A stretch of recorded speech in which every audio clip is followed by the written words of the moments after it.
Good morning, Roots Tech. How are you? Well, my name is Dana Tanamachi, and I'm a designer, illustrator, and muralist based in Brooklyn, New York. But before anything else, like you, I'm someone deeply passionate about discovering, honoring, and preserving family history. Coming from both Japanese and Mexican American heritage, it sometimes feels like living between two worlds, right? One rooted in precision and minimalism and restraint, and the other in vibrancy, passion, and bold expression. At first glance, these cultures may seem opposite, antithetical even, but it's in this beautiful tension that I get to exist and bring ideas and images into existence. And this perspective is something I can finally call a superpower.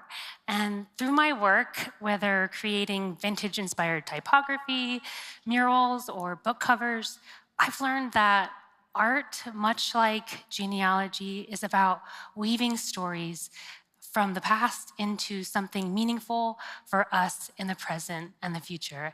And isn't that the journey, we're all on here? Yes, thank you. Absolutely. And today I'm honored to share my story with you, how creativity has helped me connect with my roots, and how, especially in trying times, we can lean on those who came before us to illuminate the path ahead. Now, one thing you should know about me is that I absolutely love what I do. It has been a pleasure and privilege being an independent artist for almost 15 years now. On any given day, you might find me in my studio designing packaging for food brands like everyone's favorite pasture-raised eggs. Side note, I recently saw a hilarious meme that said, if I ever win the lottery, I'm not telling anyone, but there will be signs, and it was just a picture of these eggs. But aside from packaging, I also get to design tiny gold foil stamps for the United States Postal Service, large-scale murals for local mom and pop shops, to nonprofit organizations doing important work in the world, and global corporations like this 3-story mural inside the Starbucks Reserve Empire State Building in New York City. And even a product line inspired by that same mural. Wow, thank you. Yeah. I love collaborating with brands who make quality products that I actually use in my daily life, like drinkware brand Mirror and quirky gift company Blue Q to design beautiful and reusable shopping bags made from 95% recycled materials. And this one is one of my favorites. It's a bag kind of celebrating my Mexican-American heritage. Sometimes I get to illustrate posters like this one for the Library of Congress's National Book Fair, or one of my favorite bands of over 20 years, Nickel Creek. All right, Nickel Creek, thank you, yes. I often design vintage-inspired book covers.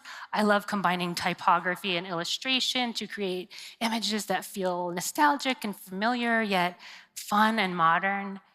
And over the years, I've also made time and space for my own personal fine art practice by participating in artist in residence programs or exhibiting my work, like these hand-painted skateboards that were part of an art fair in Tokyo. Thank you. You're such a generous crowd. Recently, I worked with a foundation in my home state of Texas to create a giant steel gate at the entrance to their new headquarters in San Antonio. Something different. And there are some years where I can only actually work on one project, like this ESV illuminated Bible from 2017, a modern take on a traditional illuminated manuscript featuring hundreds of pieces of art printed in gold metallic ink. Thank you. Now, I often tell people that it feels like I've actually had two very separate careers, because up until about the last decade or so, I was actually best known for art in a very specific medium. And to understand this journey, we have to rewind a little bit to the year 2009, when I happened to pick up a piece of chalk at a friend's Great Gatsby-themed party in Brooklyn and drew some letters on a wall that was covered in what was then a brand new invention called chalkboard paint. And keep in mind, this was pre-Pinterest 2009. After stepping back from my casual doodle, a friend immediately asked me to take their photo in front of it. And I was confused as to why, but they thought it was fun and invited others to take their photos as well. To my amazement, my little sketch turned into the unofficial photo booth for that evening. And after that pivotal night, this was something I continued to do in my free time over the next year, just for fun, just for my friends. For all subsequent parties at this apartment, I would draw a photo wall that corresponded with that evening's theme. And honestly, there was nothing I enjoyed more than seeing people laugh and dance and enjoy themselves with my art as the backdrop.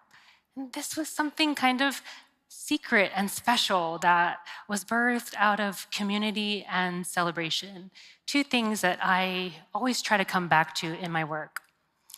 Little did I know, but that initial encounter with a box of chalk and a blank wall would be a launching point into a very unexpected story for me. And after seeing photos of my creations via a friend's Facebook album, I received my first commission for a business in Soho, followed by a few chalk murals for friends. And then came many a wedding commission, which led to commercial installations like this one at the Ace Hotel in New York City. Miraculously, those little sticks of dust would eventually lead me to be commissioned by dream clients, such as Oprah, when I drew the cover of O Magazine entirely in chalk. Thank you. Time Magazine, with a cover on education reform. Michelle Obama's Global Girls Alliance initiative, creating chalk backdrops representing various cultures for a TV spot. Even my very own Burton snowboard, which I desperately wish I knew how to use. Also, Penguin Books, designing a series of classic children's books.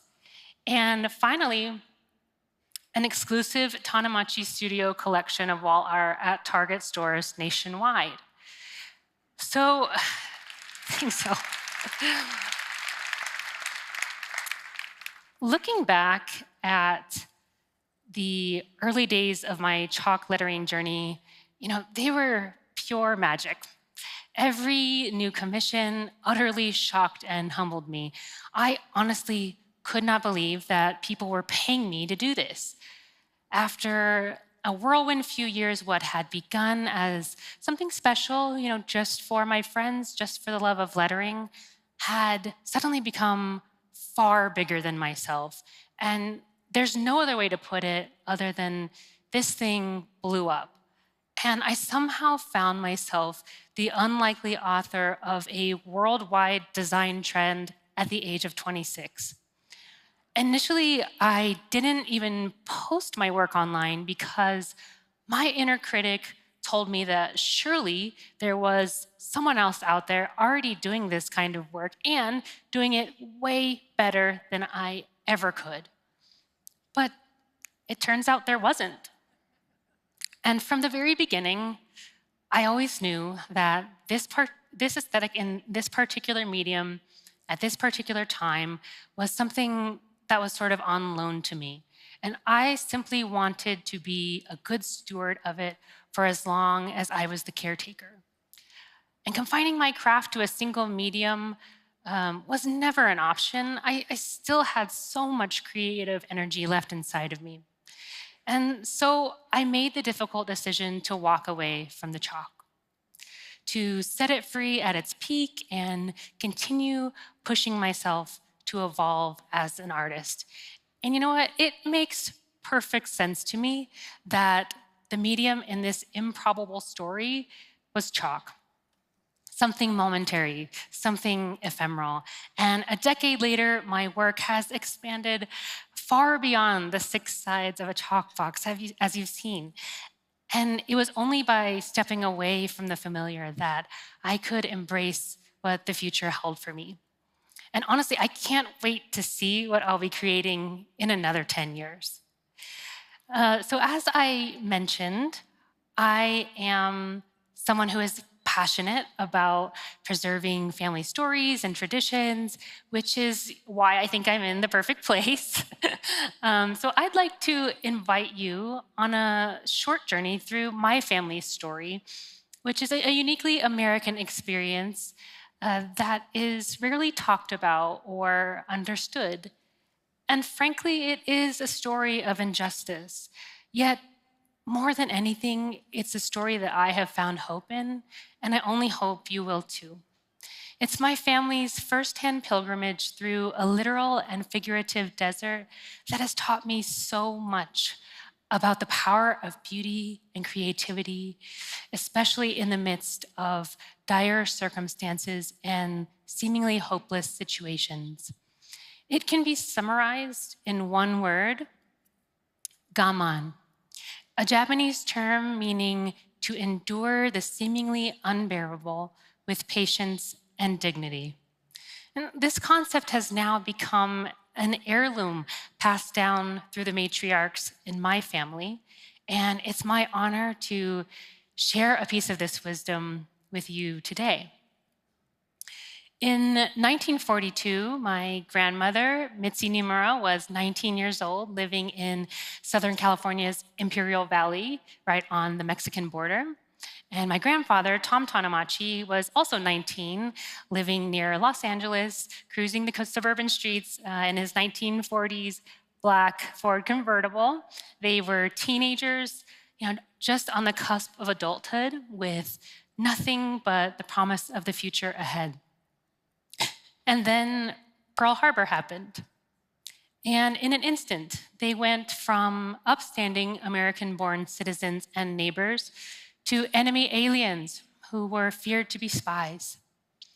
Mitzi, Tom, and their respective families, along with 120,000 other Americans of Japanese descent, were forcibly removed from their homes and placed in remote internment camps under the guise of national security, despite no evidence of wrongdoing. And for 3 long years, they endured harsh conditions, the loss of their rights and freedom, and the deep injustice of being treated as enemies in their own beloved homeland. It's painful yet imperative that we reflect on the grip that fear, prejudice, and racism held on our country during this period of wartime hysteria. Now, when Executive Order 9066 was issued by FDR in 1942, both the Nimuras and the Tanamachis were sent to Poston internment camp in the Arizona desert, along with almost 18,000 others. Each family member was only allowed to take what they could carry. As you can imagine, conditions inside the camps were bleak. Families were housed in shared wooden barracks, used communal latrines, and slept on army cots or sacks filled with straw. And with the days stretching on like an eternity and no sign of immediate release, the internees began to organize themselves into departments: teachers, doctors, and nurses, mess hall cooks, and farmers. They began to build a sense of community and order among the chaos. Makeshift libraries, churches, and baseball teams sprung up. And my grandmother worked in the sewing department making patterns. My grandfather, Tom, was put in the drafting department as he had taken some architecture classes back in California. Now, while in camp, Tom and Mitzi eventually met for the very first time at a social event, and she thought he was the most handsome man she had ever seen. His beautiful wavy hair apparently sealed the deal. And they were married shortly after. Simpler times, am I right? Meanwhile, Mitzi's mom, my great-grandma Nimura, was busy in her own right. Described as a loving and gentle mother by her children, she seemed to have a knack for crafting and working with her hands. And my family is fortunate enough to have some of the creations she made while in camp handed down to us. And my favorite is this origami umbrella, about 6 inches in diameter. The ribs are made of toothpicks, and the stem is half a lacquered chopstick. And if you look closely, you'll see that the umbrella is actually made from Marlboro cigarette wrappers. Amazing, isn't it? This second umbrella showcases an impressive butterfly silhouette by kind of folding the cigarette wrappers at different points. And recently, a fellow Japanese-American colleague of mine joked that there must have been a lot of chain smoking going on in camp, and I'd have to agree. Great-grandma Nimura also constructed these tiny flower arrangements out of bread dough. It has always impressed me how she was able to create such beautiful things out of the most mundane mediums, even scraps and trash. I've always admired how my elders made the best with what they had. Now, growing up and seeing these pieces of hers always made me curious to know if other creations like her little umbrellas and flowers from camp existed out in the world. And several years ago, I discovered a book called The Art of Gaman, Arts and Crafts from the Japanese-American Internment Camps by Delphine Hirasuna, whose parents and older siblings were also interned. And you know what? It turns out that great-grandma Nimura's creations were just the tip of the iceberg. This book opened up a whole new world for me and gave me a new lens through which to view the internment experience. And the following images and excerpts are shared with permission by Delphine Hirasuna.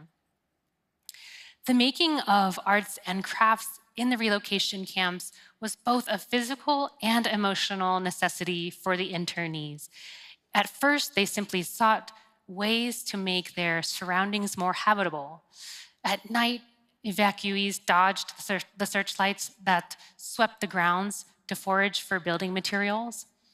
And with at least half of the camp population made up of children under the age of 17, the adults were determined to provide them with an illusion of normalcy.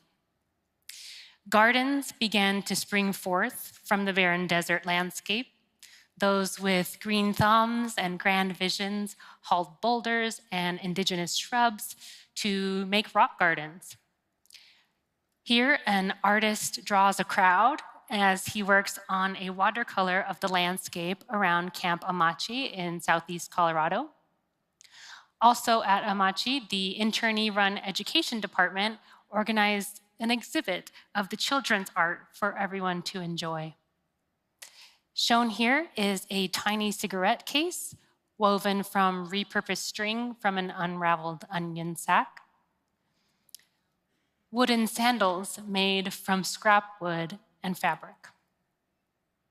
Shell brooches like these were common at camps like Tule Lake in California and Topaz here in Utah, as both were situated on dry lake beds littered with tiny shells. This one is so beautiful and exquisite. It's a pipe cleaner bouquet in a mayonnaise jar. These bird pins were very popular. The pattern would be drawn on a scrap of wood and then sculpted and sanded into a 3D form and then lacquered with a safety pin glued on the back. Japanese dolls were made from old kimono fabric, crepe paper, and embroidery thread. And here's a deck of hand-painted playing cards made from electrical insulation board, made by artist Choji Nakan. And lastly, a few of my favorite pieces. Tiny wooden trinkets carved from scrap wood made for the children who lived in the camps. Now, when the war was over, thank you all. These are absolutely stunning, yes. When the war was over and my grandparents were released from camp after 3 long years, it's not as if they could just go right back to LA and pick up where they left off. After all, the 25-acre Tanamachi celery farm was now the site of a government ammunition dump. So with nothing to return to and a baby on the way, Tom and Mitzi had to make the very difficult decision to start over once again. And thanks to distant relatives in Texas's Rio Grande Valley, the young couple was offered a little white framed house and lessons on farming in this new terrain. So with the help of gracious kin and community, they would plant the roots of what would become a vibrant and resilient family tree in the lush South Texas soil. Now, once again, with few resources and limited materials, Mitzi was determined to create a happy childhood for her 3 boys. She put into practice the wisdom she learned from her mother and what she would later instill in me, which is that you can make something beautiful from whatever you have. I recall dresses made from potato sacks, adding her own flair with embroidery and sequin details, and she would make handbags from leftover carpet scraps and denim skirt sets out of old pairs of jeans. Her resources were few, but she never let it limit her imagination.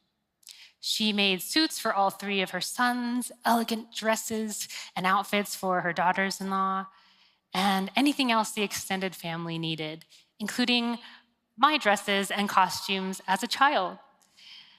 Whatever I could dream up, she would make into a reality. And she put so much love into every piece. I remember feeling so proud wearing her custom creations. And she allowed me to transform into anything my heart desired. A few years ago, my mom gave me a dress that Grandma Mitzi made for her in 1980 when she and my dad were newlyweds, the red-orange Japanese silk as bright as the day she finished it. And that's just how she was, welcoming you into the family with open arms and a custom-made garment. And though we lost her to COVID-19 in 2020 at the age of 97, her creative spirit lives on in all of us. When going through her possessions, I came across a spiral notebook from my dad's college days. And Grandma had repurposed it into a book of sewing records, a sort of fabric diary keeping track of every project she ever made and who she made it for. In essence, it was a record of people she loved, and we were all honored to find our names within its pages. Now, before our time this morning, thank you, absolutely.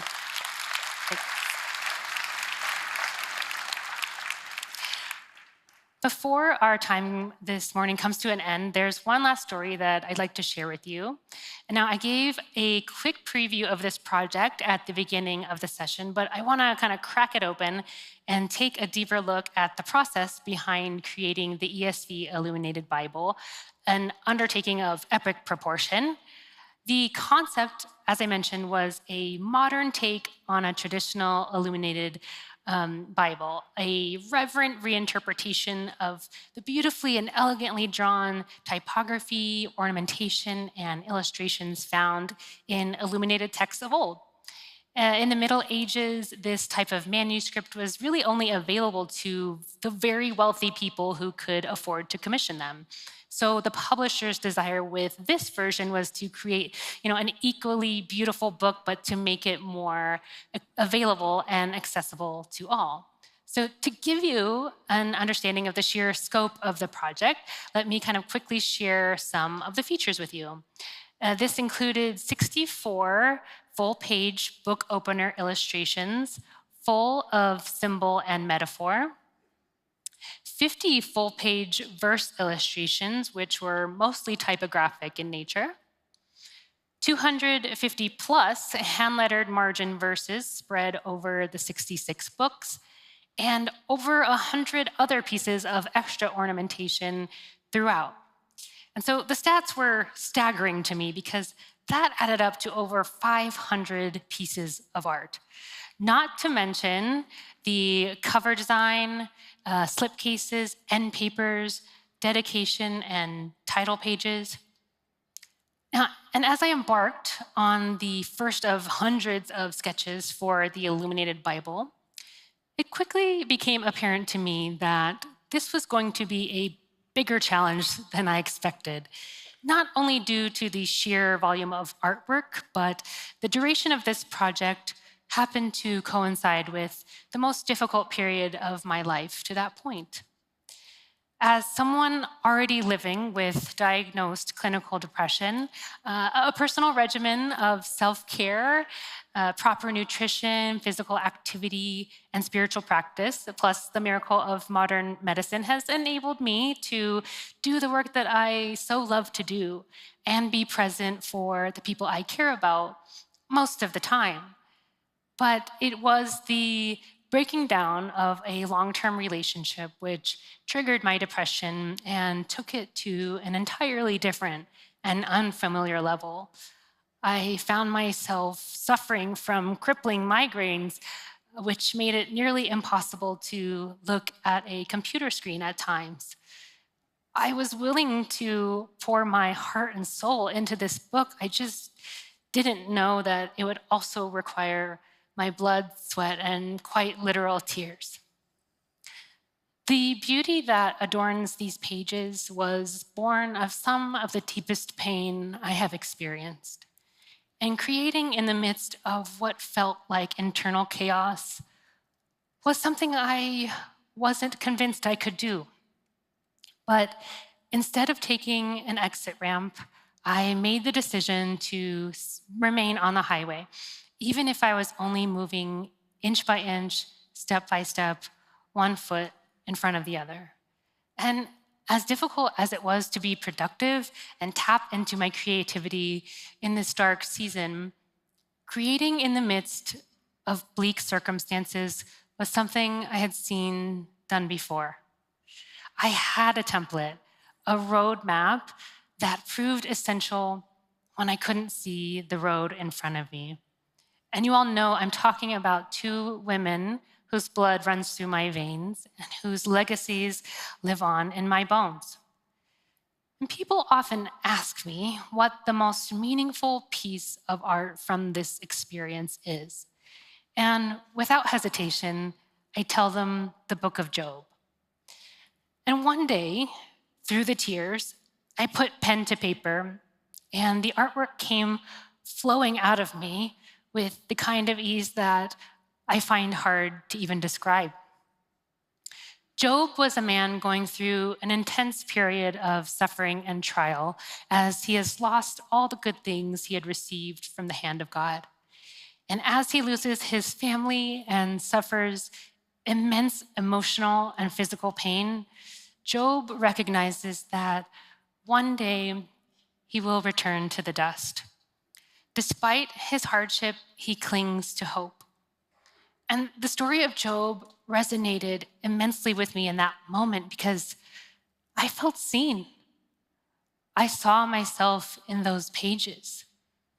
And for the artwork, I knew that roots in the dirt would take up at least half of the composition.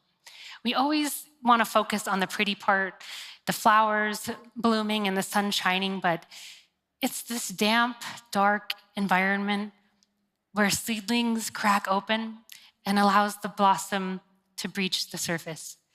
These deep, elaborate root systems are the solid foundation from which the new life can spring forth season after season.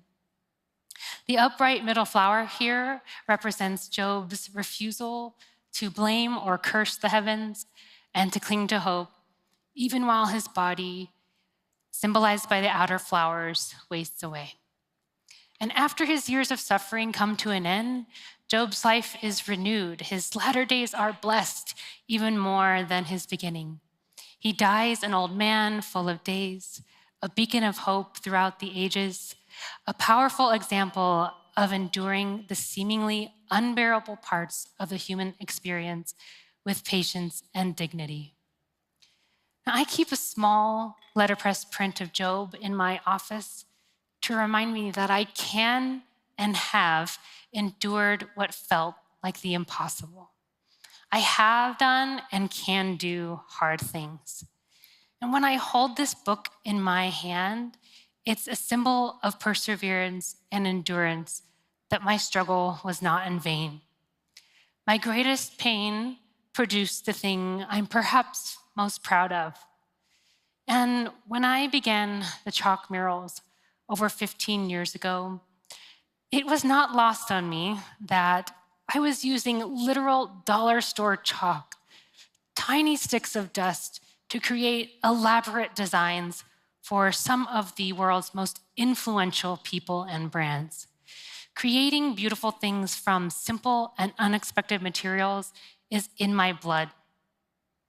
Art has been a saving grace for my family, myself included. Their small acts of creation have inspired and empowered me generations later to use my art for good, to bring people together, to create beauty, and to find it in unlikely places. To always come back to community and celebration in my own work. And for now, I will continue in the footsteps of women in my family whose quiet strength gave them the audacity to create beauty, even in the midst of dire and bleak circumstances. And if you are in the middle of a very difficult season right now, or maybe you're just coming out of one, or perhaps you're on your way into one, I want you to know that I see you. You are not alone. Life is sprouting under the surface where you can't even see it yet, I promise. There is beauty to be created and found right there in the dirt. And it's possible that this present pain could produce the very thing you are most proud of. We cannot underestimate the power of creativity in trying times, using it as an act of hope when life feels beyond our control. And lastly, I charge you to embrace the spirit of Gaman with me, to continue creating beautiful things even when you may feel voiceless, that your resources are limited, or that your well has run dry. Because the most beautiful and valuable piece of art I own, a tiny umbrella fashioned out of trash, was made in the middle of a literal and figurative desert. Thank you very much.